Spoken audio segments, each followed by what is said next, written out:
that experience. And sometimes I'm not the kind of person where it's safe to just let it pour. You know, human interactions is so complex. And that's what the authors in the book talk about. They look at those complex little things. They ask the questions that spiritual folk like you and me, we want to inquire about. They ask, is acting nice when you're actually angry, is it the same as lying? Is it ever okay to use verbally violent language to get your point across? Is cruelty ever a valid motive for telling the truth? And so on. And the wonderful thing about the book is, here are these two beautiful beings discuss it, and they don't agree. That's the great example. They have this project to write a book together, and they don't agree. And they stay together through the difficult parts. And there's another great piece of fantastic advice they give us. They say in the book, don't do a drive-by. Don't run in there and share a bunch of resentments or things that hurt people's feeling and then cut out. Edward told me to tell the truth.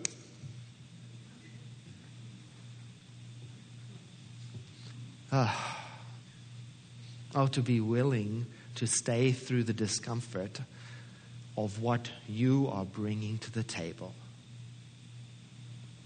Because, you know, in my experience, intimacy and understanding and love and all these good things that we say we want, that I say I want, I'm noticing that the road to them is not always covered in petals and soft focus and beautiful lighting. It's a rich journey. It's a powerful, rich journey. And I'm noticing that every time I've wanted to avoid discomfort and confrontation, that I have less of all the things I want. Intimacy, peace.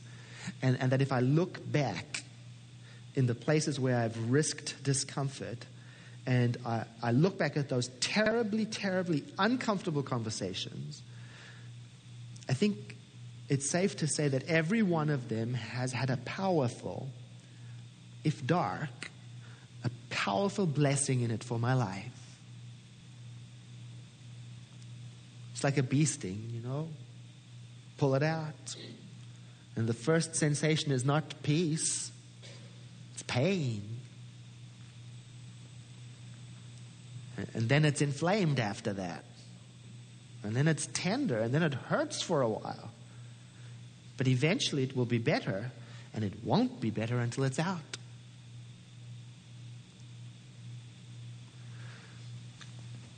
Oh, it's going to be a good month.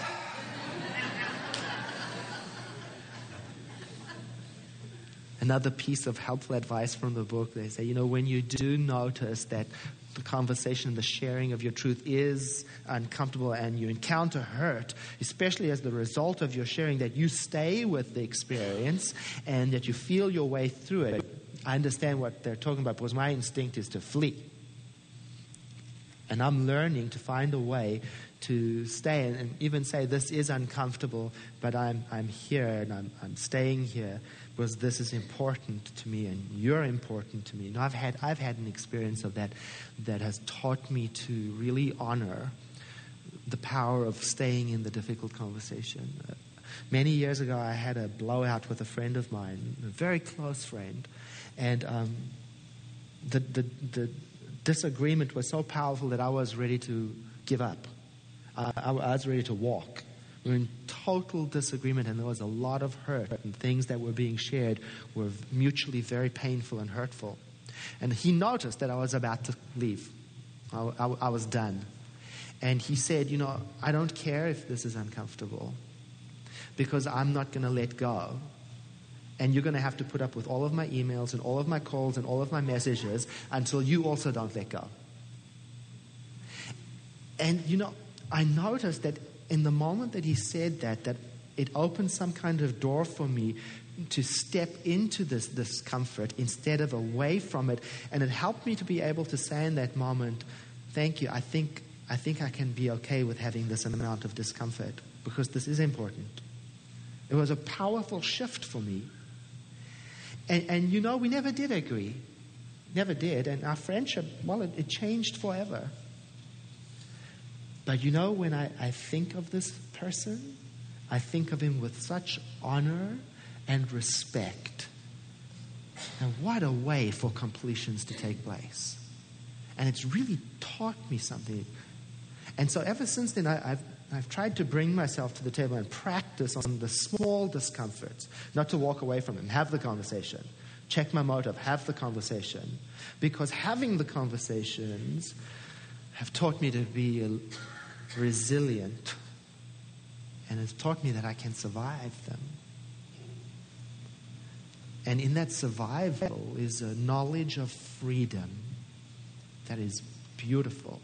And that freedom goes with this growing realization. I'm discovering that many of my hurts and many of my needs and many of my truths and many of my issues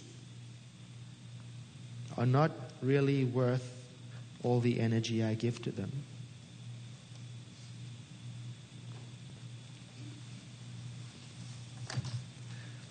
If you are reading along in the interactive journal, you probably noticed that the writings are starting to talk about honesty. The first one says, being honest with yourself sometimes requires sorting through a lifetime of acquired thoughts, attitudes, and beliefs.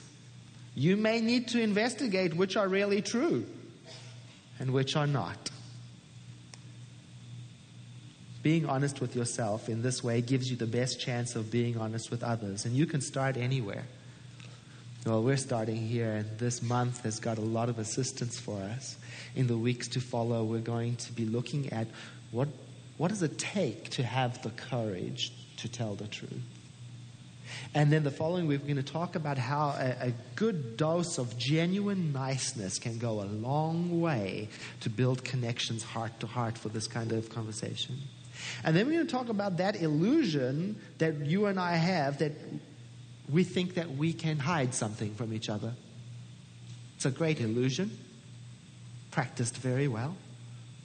And then finally, we're going to talk about that promise that says the truth shall set you free, to inquire what truth and what kind of freedom. It's going to be a good month. Let us pray. Spirit everywhere present, the life of creation in and through all things, life itself, or I shall say the mind of creation, the master architect. All these words I use to open my awareness to the all-inclusive nature of divinity. I realize my words are not enough, and so sometimes I just feel it through the words, the everythingness of God, without beginning and without ending, everywhere present, here and there, wherever there is and wherever here is, eternally creating from itself all that is. And I am established in that reality, as are we all, standing in God, thinking in God. And through the awareness of this unity then, an affirmation rises up in me as I realize that I am in the right place at the right time, that my life is on purpose, that I'm a center of divine circulation in the mind of God. And as I realize these things for myself, I realize it is true of all people. And that as I open my awareness to the grand